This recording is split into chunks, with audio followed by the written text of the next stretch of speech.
Welcome to Minutes with McNabb. On this episode, we're going to meet a young man who is the living definition of inspiration and determination. Nick Santonastasso inspires millions of people every day, and he joins me on a very special Minutes with McNabb.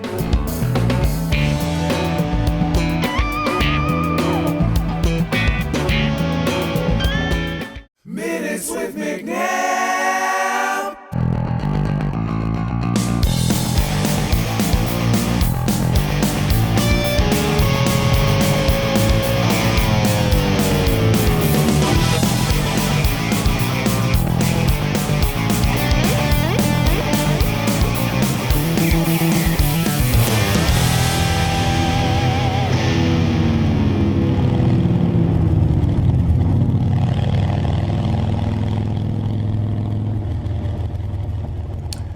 How you doing? This is Sean McNabb from Minutes with McNabb, and my guest today is the most awesome motivational speaker that I've seen ever, Nick Santonastasso. Welcome to Minutes with McNabb, brother.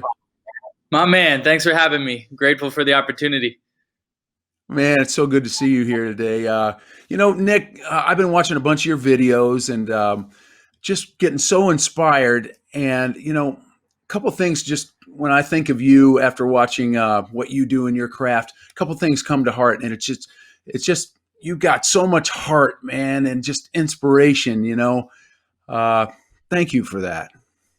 You got it, brother. I think it's extremely important that people realize sometimes in life you get dealt a shitty hand, and you got to make the most out of the situation. And I think we've all learned that during this unprecedented time, is that we have to find the gift in every situation. So I'm just happy to be here.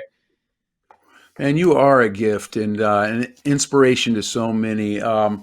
So let's start from the beginning, Nick. Tell us about growing up and tell us about Hanhart Syndrome and what that's all about. For people that don't know, and please tell us. Really? So I'm 24 years old, and in 1996, my parents went in for a late ultrasound. And when they went in for that late ultrasound, they brought the baby up on the screen, and suddenly the doctors started saying, "Oh my God, there's something wrong." And they came to the conclusion that they classified me with what we call Hanhart Syndrome. And what Hanhart Syndrome is a super rare genetic disorder that either leaves the babies with undeveloped limbs or undeveloped organs. And actually, at the time of my birth in 1996, I was the 12th baby in medical history that they've ever seen this happen to.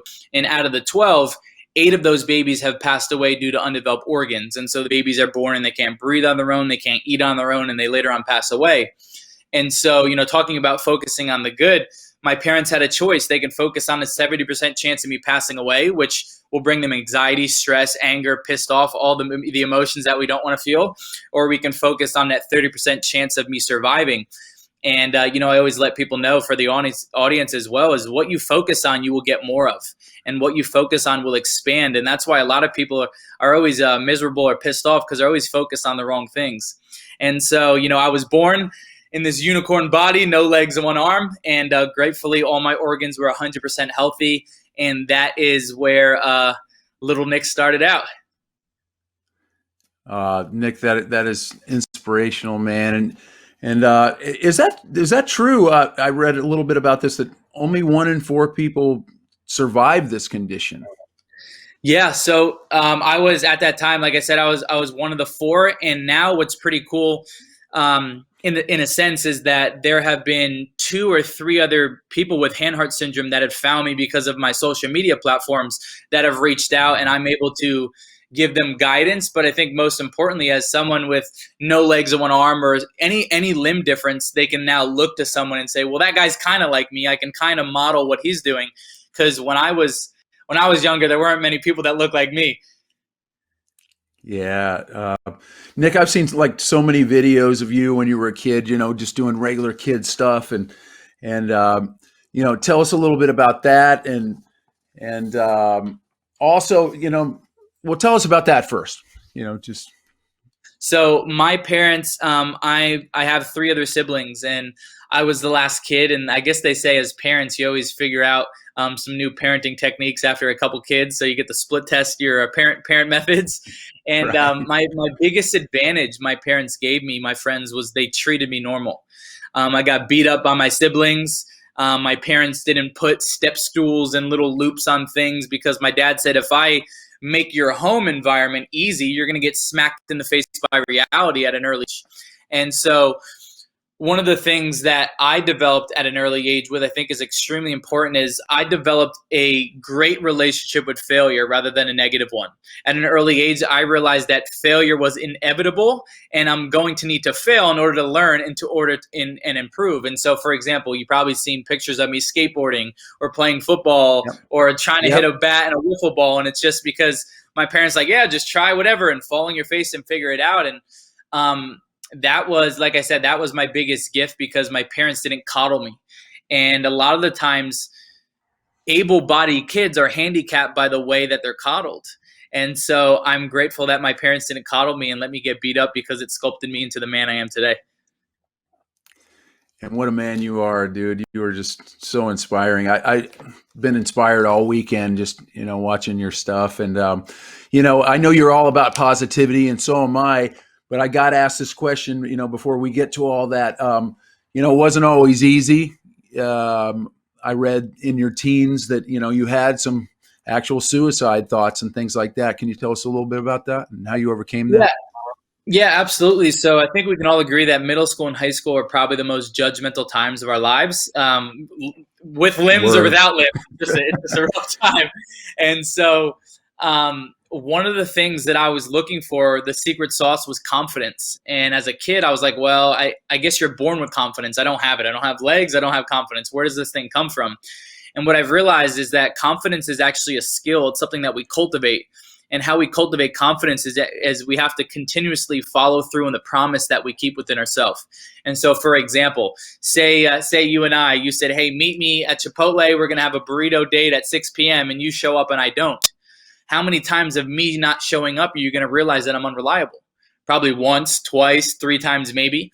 And so if we flip the script on ourselves, how many times of us making a promise and we break it within ourselves are we going to realize we're unreliable?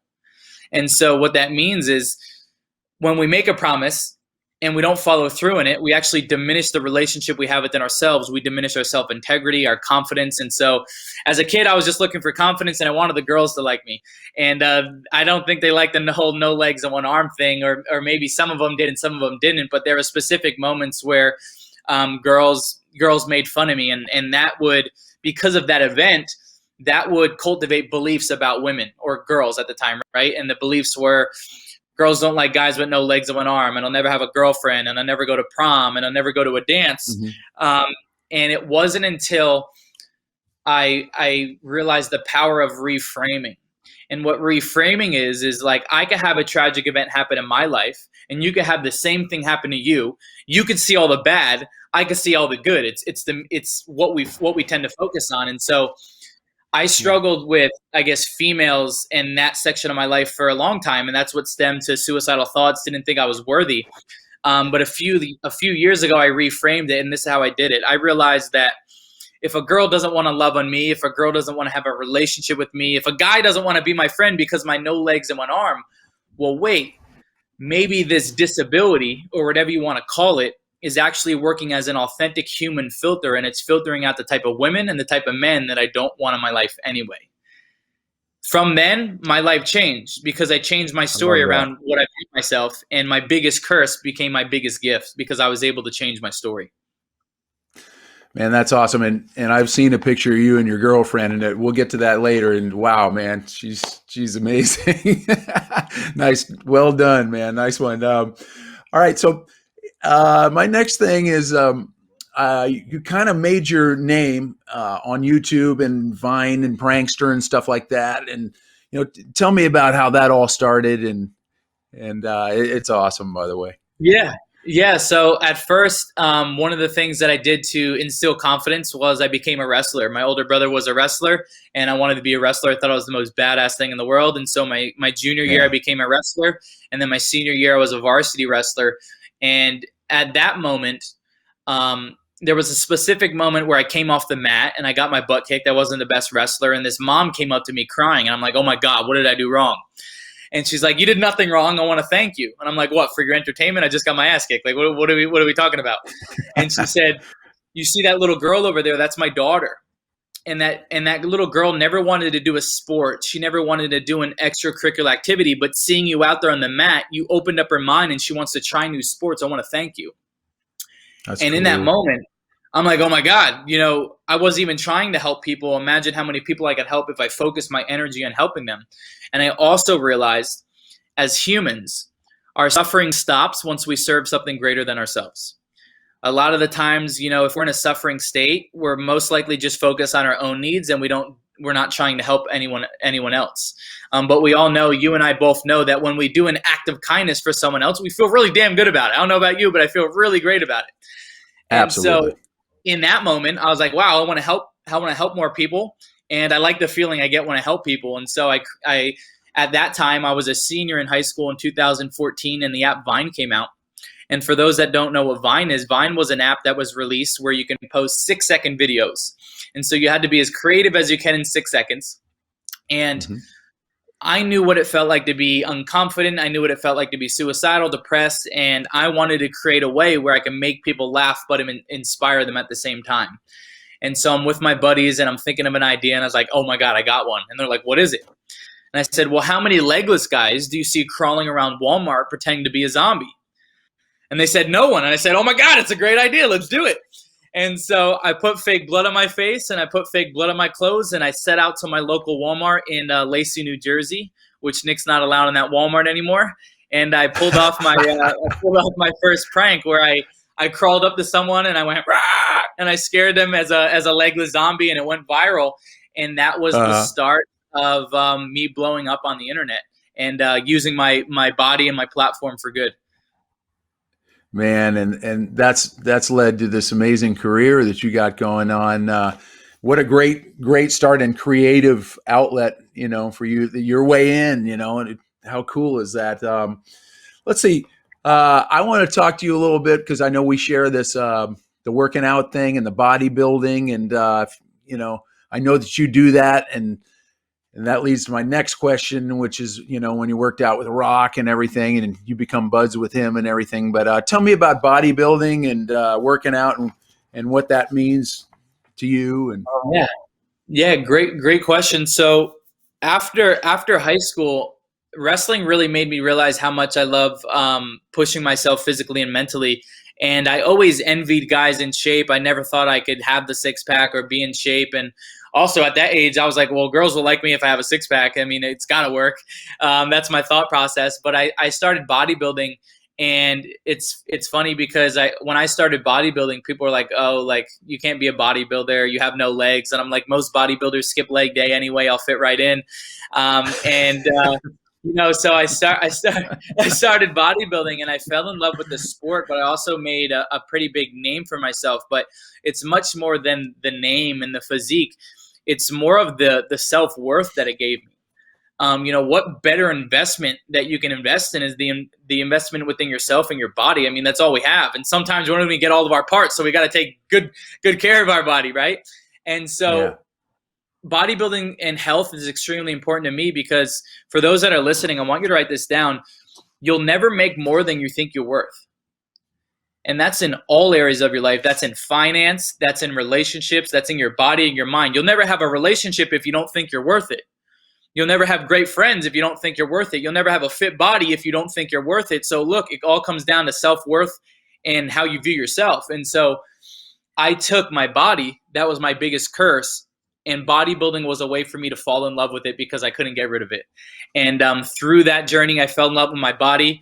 Now I think I have unstoppable confidence that able-bodied guys wish they had, and it's because I took the time to invest in myself and realized that I don't need validation from a girl, a teacher, a mentor, a bodybuilder. The only person that I need validation from is myself. Right on, man. I love that. And dude, I'm working through a strain right now, one of those forearm strains, and I'm assuming you've had those and back strains, and they're no fun. You got anything for me on that? Yeah, it's uncomfortable, but I'd say cold baths, really cold baths, Really? called like cold plunges, and it'll reduce inflammation. But what it also does Okay. is it'll give you a natural high because your body will go in fight or flight mode, and you'll have to focus on your breathing.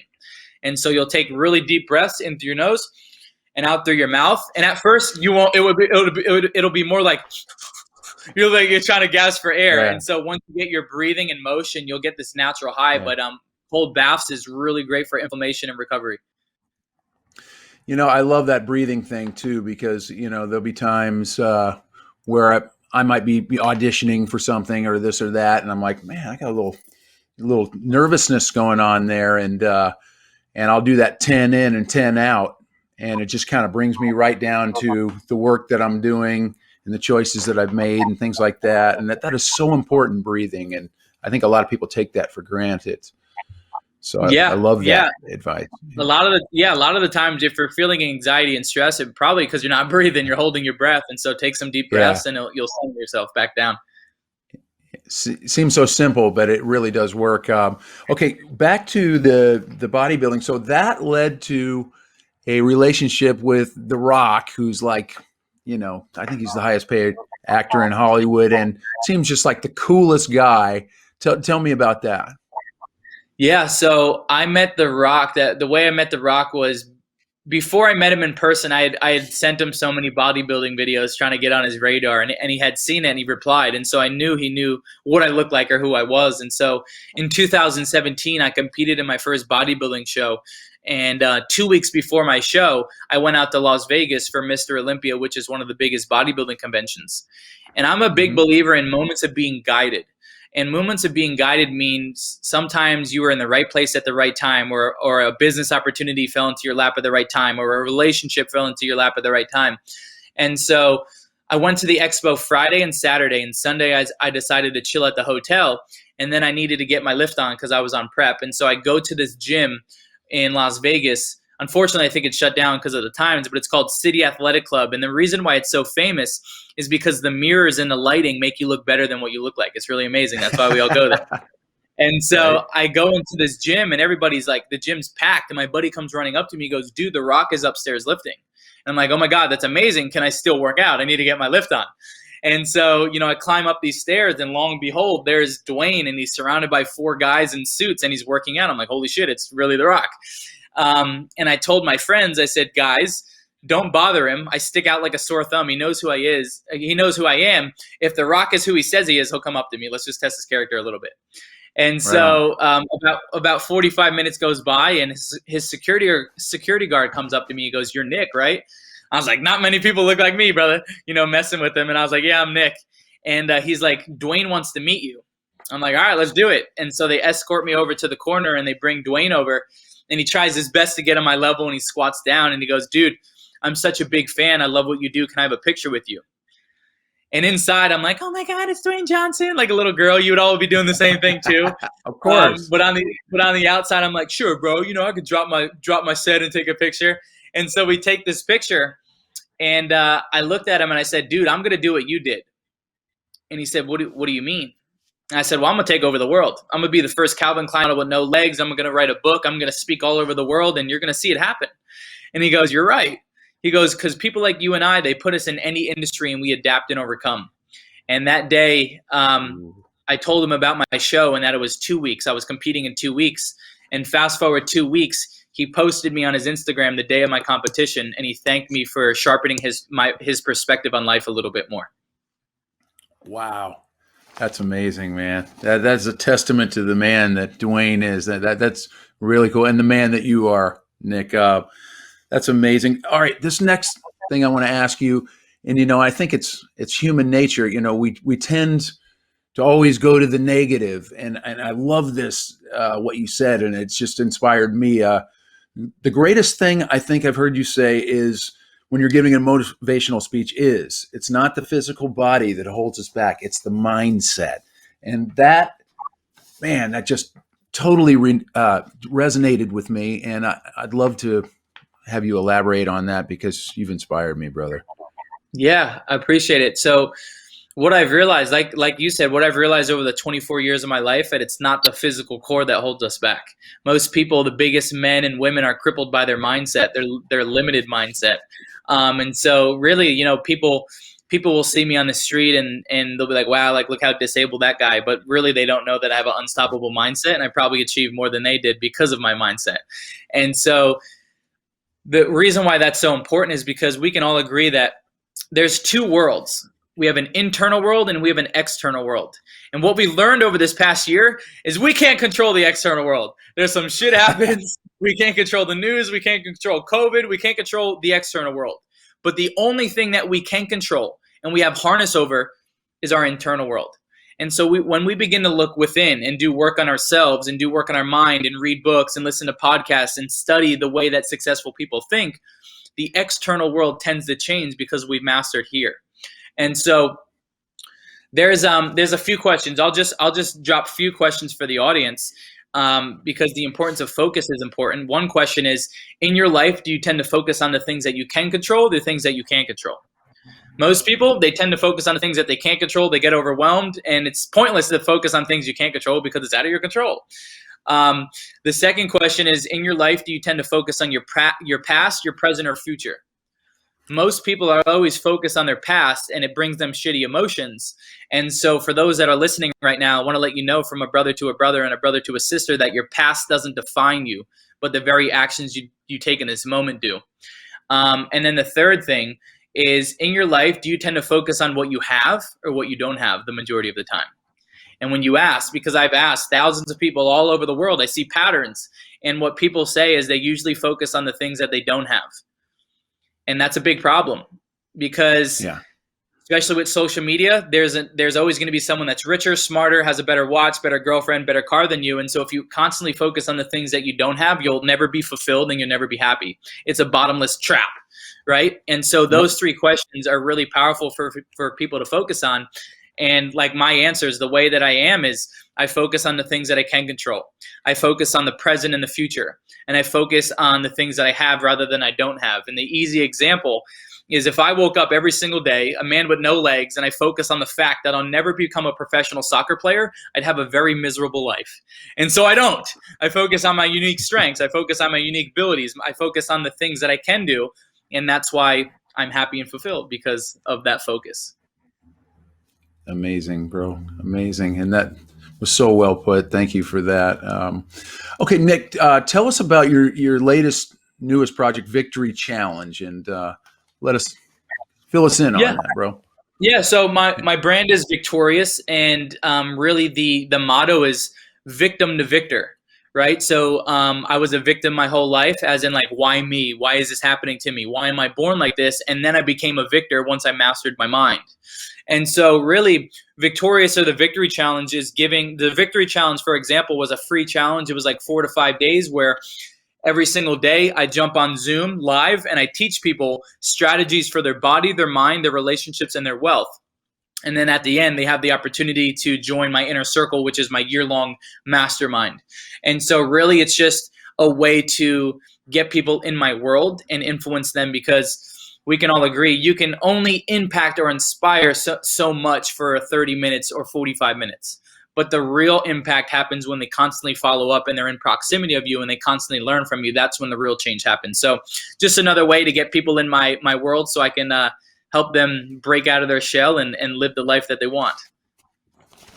Man, that's amazing. And I may be joining you on that because, dude, you just inspire me and so many others. I am so blessed to have you on my show today. My very first show. Thanks for dealing with some technical issues, but I just so appreciate you, man. It's awesome.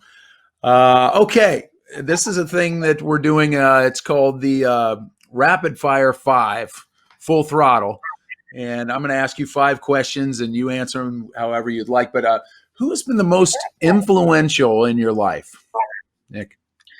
Yeah, real quick, I'll do rapid fire, right? So when I was 12 or 13, remember I said there weren't many people that looked like me. There is a man. He's 37 now, but his name is also Nick, and he was born in Australia, and he was born with no legs or arms. And when I was 13, my parents took me to New York. He speaks at churches, and they took me to Uh-huh. see him speak. I met him backstage, and it was my realization that I too could be successful just like him. And so I think that was my most influential moment in person in my life. Awesome. This next one is near and dear to me. Who are your favorite bands and what's your favorite kind of music, brother? What do you rock out Yeah, on when you're working out? of So course, everything that you're involved in, right? I like rock, I like country, and to be honest, cool. I like rap and hip hop, and we share something in common. One of the things that I did this year was I asked myself, what would younger Nick want to do? What would little kid Nick want to do? Because as we grow adults, we forget some things that really made us happy as kids. And so one of the great things that I love to do was sing and rap. And so I actually put a studio in my Vegas house, and I have a few songs Nice. out on Spotify, and it's just my passion project. And so I respect all music. And I'm a big believer in doing things that make you feel like a little kid. And one of them is rapping and singing.